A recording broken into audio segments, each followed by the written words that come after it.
अधिक मास महात्म्य अध्याय 23. श्री गणेशाय नमः. श्री सरस्वते नमः. श्री सद्गुरुभ्यो नमः. मागच्या अध्यायात द्विजशर्माच्या मुलीला एक वेश्या आपल्या सोबत घेऊन गेल्याची घटना आपण पाहिली.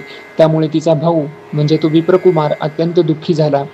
आई वडिलांचे निधन, बहिणीचा वियोग आणि दारिद्र्यामुळे त्याचं जीवन संकटांनी वेढलं गेलं, तरीही तो खचला नाही. आपल्या एकमेव गायीची सेवा करून तिच्या दुधापासून ताक विकून तो आपला उदरनिर्वाह चालवत असे. दुसरीकडे नारायण हा सेवाभावी ब्राह्मण अनेक वर्षे तीर्थयात्रा करत होता, परंतु त्याच्या मनातून आपल्या गुरुच्या मुलांची चिंता जात नव्हती. अखेर 12 वर्षानंतर तो परत गुरुगृही परतला. तिथे आपल्या गुरुपुत्राची म्हणजेच त्या मुलाची दयनीय अवस्था पाहून त्याला अत्यंत दुःख झालं आणि त्याची बहीण म्हणजे ती गुरुकन्या वेश्येकडे गेल्याचं दुःखही त्याला फार प्रचंड झालं. त्या गुरुपुत्राने नारायणाला पाहताच त्याच्या गळ्यात पडून आक्रोश केला. आपल्या जीवनातील सर्व दुःख त्याने त्याच्या समोर व्यक्त केलं. नारायणाने त्याचं सांत्वन केलं आणि नियतीसमोर शोक करून काहीही साध्य होत नाही असं सांगितलं.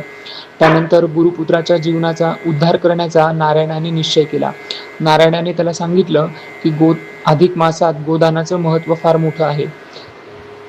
आता सध्या अधिक मास चालू आहे, तेव्हा तू आपली गाय आणि तुझ्याकडे जी चांदीची नाणी आहेत तर ती तू ब्राह्मणाला दान कर. परंतु ती गाय ती उदरनिर्वाह चालवण्याची एकमेव साधन होती, परंतु नारायणाला त्याने गुरु मानलं आणि ती गाय आणि साठवलेली चांदीची नाणी त्याने दान करायचं ठरवलं. त्याने मानलेल्या गुरुवरती कुठलीही शंका घेतली नाही. आपली एकमेव गाय आणि चांदीची नाणी त्याने ब्राह्मणाला दान करून टाकली. आता सर्वस्व दान केल्यानंतर त्याच्याकडे उदरनिर्वाहाचं कोणतंही साधन उरलं नाही, तरीही त्याने आपल्या गुरुवचनावरची श्रद्धा ढळू दिली नाही. गुरुपुत्राच्या या निस्वार्थी त्यागाने आणि दृढ निश्चयाने ब्रह्मदेव स्वतः प्रसन्न झाले. त्यांनी ब्राह्मणाचं रूप धारण केलं आणि ते त्याच्याकडे 10 गायी घेऊन आले. परंतु नारायणाच्या आज्ञेनुसार त्या गुरुपुत्राने 10 गायी ह्या ब्राह्मणांना दान करून टाकल्या. त्यानंतर ब्रह्मदेवाने पुन्हा परीक्षा घ्यायचं ठरवलं. त्यांनी 100 गायी आणि भरपूर धन आणलं आणि ते त्याला दिलं, परंतु गुरुपुत्राने त्यांचाही संग्रह केला नाही. आपल्या गुरु मानलेल्या नारायणाच्या आदेशाप्रमाणे त्याने सर्व गायी आणि धन ब्राह्मणांना अर्पण करून टाकलं.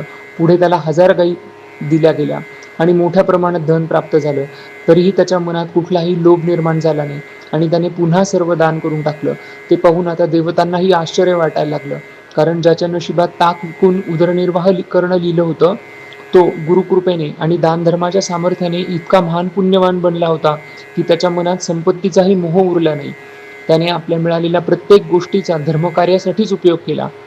गुरुपुत्राच्या या निष्काम दानवृत्तीने आणि गोदानाच्या पुण्याने, सद्गुरूच्या प्रभावाने त्याचं सर्व पूर्वजन्मीचं पाप नष्ट झालं.